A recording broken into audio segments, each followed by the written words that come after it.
Et coucou mes petits scientifiques de première spé.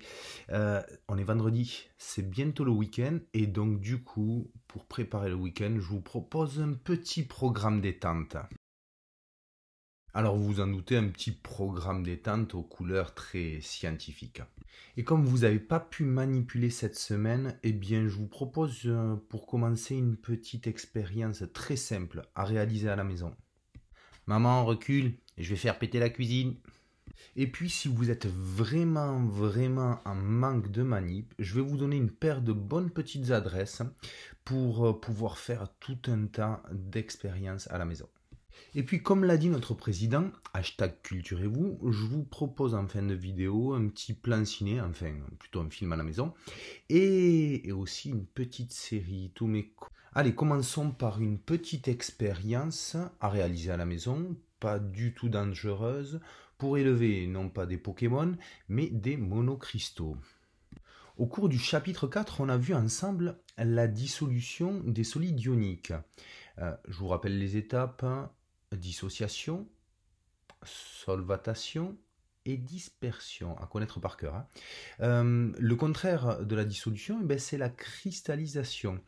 Dans cette petite expérience, vous trouverez le lien YouTube là, dans la description. On va vous expliquer comment créer des monocristaux d'assez grosse taille. Des monocristaux ici de sulfate de cuivre. Vous voyez leur forme sur l'image ici.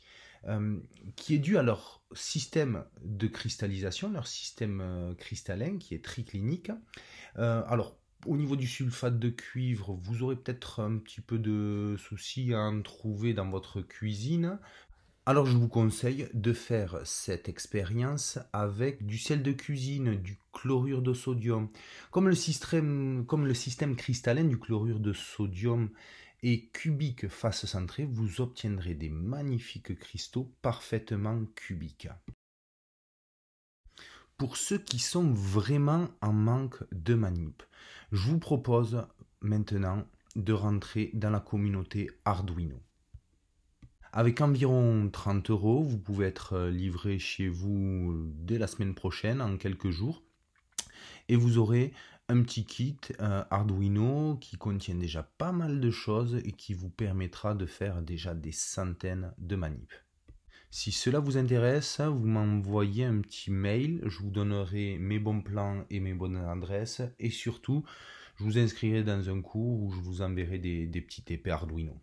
Allez, maintenant je vous propose mes bons plans ciné de la semaine, et je vais commencer par un film de 2017 qui s'appelle Marie Curie. Alors le film, l'histoire est pas folle en soi. En revanche, c'est un film historique qui retrace un destin absolument incroyable de Marie Curie.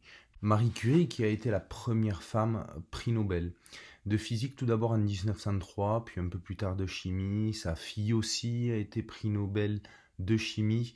Bref, un incroyable destin. Sur le plan scientifique, vous y rencontrerez aussi dans ce film plein de grands noms: Paul Langevin, Henri Becquerel, et puis Albert Einstein aussi, Planck, etc. Bref, un bon plan culture scientifique. Et puis mon gros coup de cœur, il est pour la série Tchernobyl.